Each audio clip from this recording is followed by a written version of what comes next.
coming in at number 97, we have Philadelphia Eagles defensive end, Brandon Graham.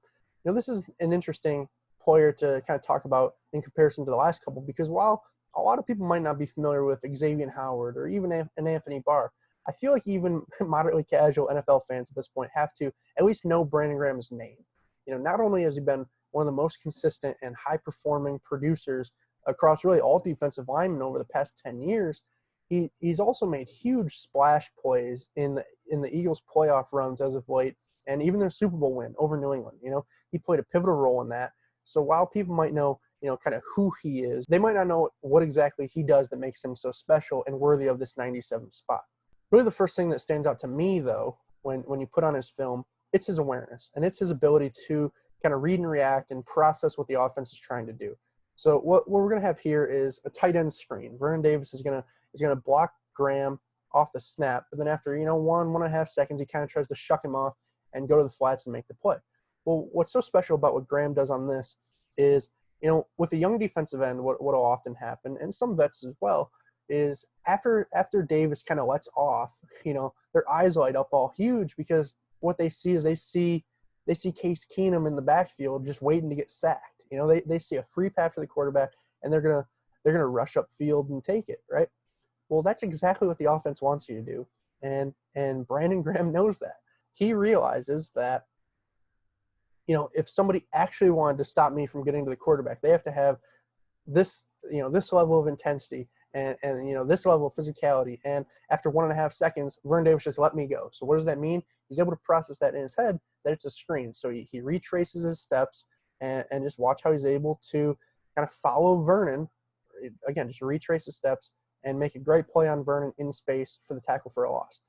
And it's plays like these that Graham makes on a pretty consistent basis too, which is kind of nuts.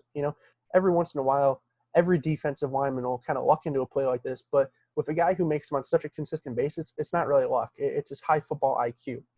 And, here's just another example of virtually the same play. This time, instead of being a tight end screen, though, it's going to be a little slip screen out of the backfield of Dalvin Cook.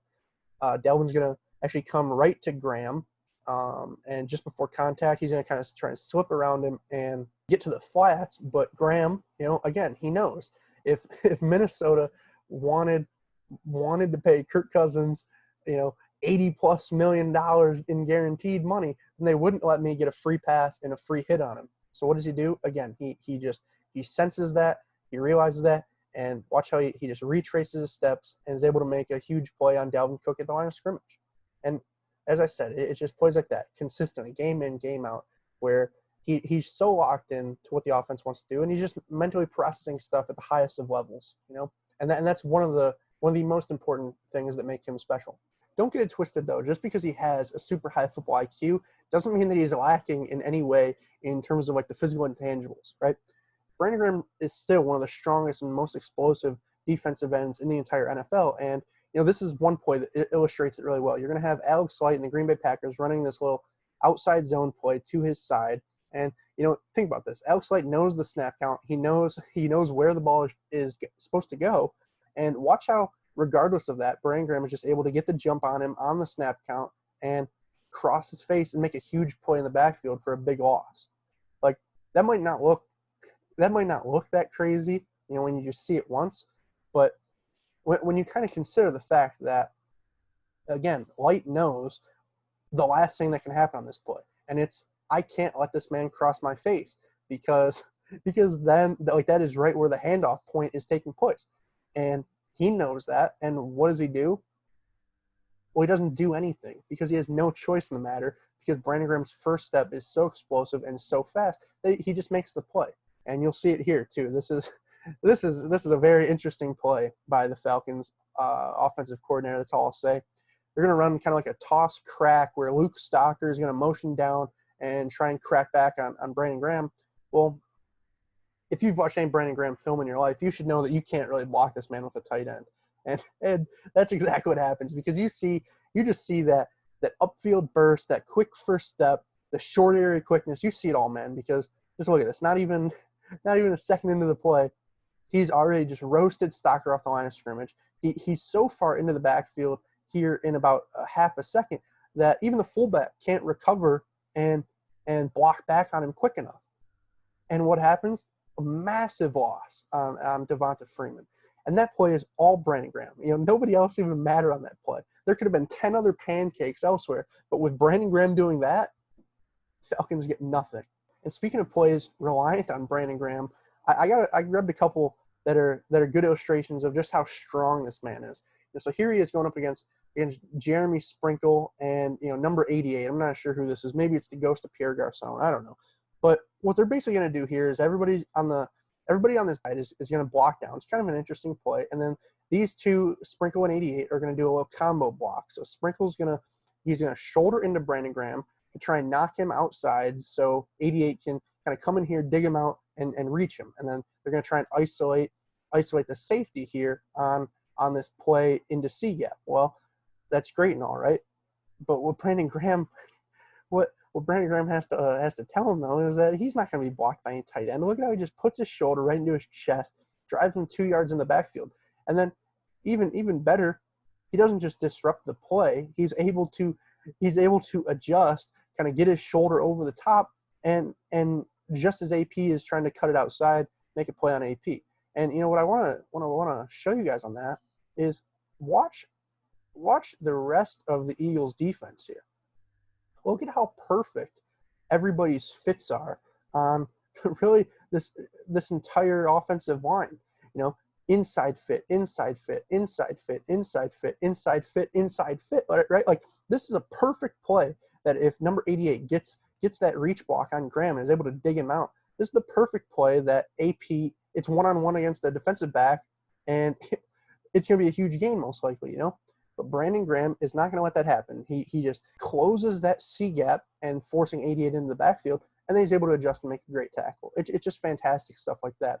And here's another similar example. This time Graham, he actually goes to stand up as a 5 tech, but again, just puts his shoulder right into number 85, right into his chest, and absolutely flings him. We're going to watch it twice again because it's really entertaining. First, what Graham's able to do in terms of just getting off the block and bring down Le'Veon Bell, right? Like, that's what actually matters. But don't ignore how far my man number 85 just flies. Brandon Graham takes him from 2 yards outside the hash to 3 yards inside the hash just by tossing him, right? And that's kind of insane when you think about it, considering that's a grown man that Brandon Graham just made look like a little kid. But he does that on a pretty frequent basis. Don't think for a second, though, that, every play Brandon Graham makes is unblocked or against the tight end. No, that's not true. Here's against Tony Bergstrom, the Redskins' kind of 6 offensive linemen that they have in here. And just watch how he's able to, first off, get his hands inside of Bergstrom and just stand him up, right? Just beautiful by Graham, because when you talk about getting your hands in somebody's chest and getting extension to kind of stack and shed and find the ball carrier, this is textbook. And it's great stuff by Graham that you don't even expect him to make the play on the ball carrier, but he does that even as like a bonus, because all you're hoping for with him as that end man on the line of scrimmage, you're just hoping that he doesn't let anything get outside of him. You hope that he doesn't give up contain. Well, he's not only able to do that and force AP inside, he's also able to still get off the block and make the play. It's really just beautiful and kind of a perfect encapsulation of what you want as a strong side defensive end in a 4-3. And here's another one. He's lined up as what you want to call him an 8 technique, lined up head up on Tyler Croft, and just watch how he's able to get his hands in there right into Croft's chest and really just control the entire rep. As I said, he's just able to stack and shed, and here he is again. He's peeking. He's looking for where is the running back. Once he spots him, he starts to disengage and just makes a beautiful play basically over a pulling lineman. I don't know if you guys noticed that the first time, but let me see this. There is a puller between him and the running back, and Brandon Graham just somehow makes the play over him. It's just great stuff, because when you think about a lot of these modern day defensive ends, most of them are good pass rushers, sure, but many of them lack in terms of their ability to really defend the run. Not Brandon Graham, not at all. So while you might say, he only had 8.5 sacks last year, this guy had 9, 10, whatever, I guarantee you there are very few guys who are producing like Brandon Graham against the run. And lastly, here's another beautiful play. We don't have any tight ends anymore. Now we have interior offensive linemen. Here we have Kevin Zeitler, a borderline Pro Bowler for almost his entire career, right? Well, look at what Brandon Graham forces him into. As let me pause this almost immediately. That might be the worst position you could be in as an offensive lineman, because he's got his head down, his entire body is almost at a 45-degree angle, and he's just looking at the turf knowing that he's about to eat some of the pellets, right? And that's because right off the snap, Brandon Graham shoots those hands. He realizes that Zeitler is super off balance, and he's just able to, he doesn't even push pull him, he just pulls him, right? And he has great hand usage there, and again, just able to find the ball carrier in the backfield, bring him down for the tackle for loss. It's just this stuff on a consistent game in, game out basis that you see out of Brandon Graham that sets him apart. But don't think, though, for a second that he's only using his hands against the run or something like that, because no, watch him get a great punch here on Brian Winters, and then subsequently, the center's going to come and help him, and watch how Graham's able to use his hands there as well. So you're going to see initially off the snap, boom, hands inside. He punches Brian Winters 2 yards back, and Winters does a great job playing it off as if he, once he recovers from that little stumble there, that he's going to go trigger on this right tackle. Well, in reality, what happened is Brandon Graham just absolutely got the best of him off the snap, and then the center realized that and comes to help. Well, what does Brandon Graham do? He uses that short area quickness to initially get across the center's face already, which forces the center to got to get his feet tied up, and he's able to just shuck him to the ground. Again, it just plays like this where you kind of see it all coming together. You see the quickness, you see the hands, you see it all really, and it's just great because you see the punch, you see the hands, you see the strength. It's great stuff by Graham, and gets him an easy sack. But hand usage is only part of kind of the equation when you want to talk about dominant pass rusher.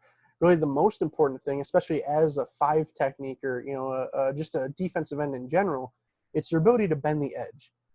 And Brandon Graham, obviously now the Eagles have started to use him a lot as kind of this pass rushing defensive tackle when it's third and long. They like to put Fletcher Cox in there, put Derek Barnett out there as like a wide 9, and give Brandon Graham really the advantage on these interior offensive linemen. And here he is again against poor Brian Winters. And what I want you to watch is just his ability to, once he gets past Winters, get that outside foot in the ground, sink his hips, and dip his shoulder, and just explode right into Falk here for the sack. Because this is textbook defensive end stuff. Again, you see. So right now, his hips are past Winters, or maybe I could go another step. Like right there. Now his hips are definitively past Winters. And even though he's getting tripped up a little bit on the right tackle's feet, watch how instead of being a stiff player and having to round this out and potentially give Winters a chance to really recover here and Falk to step up in the pocket, look at how he's able to just beeline this edge, and instead of coming in contact with Falk at maybe 7 yards or 8 yards back, how he's able to just beeline this to 5-6 yards. It's just beautiful here. Look at the tight angle, and look at how, even though Winters does almost recover, there's really nothing he can do because Brandon Graham is so low to the ground that you're not gonna disrupt him. He has that shoulder dipped. And it's just fantastic. And there's really nothing that you can do about that because having played guard and tackle, you really aren't expecting that at guard. You're typically blocking a guy's chest, and you're used to getting your hands on in this region. Well now, hey, Brian Winters, try and block a former second team All-Pro defensive end with his shoulder down, and that's really all he's giving you, performing a speed rush on you like you're playing right tackle. Like that's a really difficult task for any guard, and really that's why he's had a lot of success as that pass rushing 3-tech. And lastly, here he is putting it all together against Pat Elflein. Look at how Brandon Graham just really makes him look silly on the interior here. He's lined up again as that pass rushing 3-tech, and he uses that quick first step to cross Elflein's face, and then he's able to hit a quick move with his hands to really clear Elflein's hips. And then, I talked about bending the edge. Well, there's not much bend that has to go on when you're coming, straight down the pipe right into Kirk Cousins' throat. There's not a lot of bend that has to go on there, but it's plays like that where he's putting it all together, and really just making fools out of offensive linemen, especially these bigger and slower interior guys that the Eagles are setting him up against now. That's allowing him to get 8.5 sacks and 37 hurries and put up these really great numbers even in his kind of advanced age. And as always, if you guys enjoyed the video, make sure you're liking, make sure you are commenting. Did you think Brandon Graham, he should have been higher on the list? Did you think I had him just right? Or, should he have maybe been lower? And it's an interesting discussion to be had when you consider just all the talent that Philly's had on that front four, really his entire career there. And, you think of next year, there's a reasonable chance that if his play does start to dip a little bit, that he'll be the fourth best D lineman on his team. So do you think that production around him has kind of been inflating his stats and maybe masking any regression, so to say, in his game? It's an interesting conversation to be had, but ultimately you won't know if he should be any lower or higher if you don't subscribe and tune into the rest of the series and really number 96 and beyond. So make sure you subscribe, get those videos in your sub boxes, and watch them at your own leisure if you're enjoying the series so far. So with that being said, I'm mic'd up. Now we're mic'ing out. Peace, guys.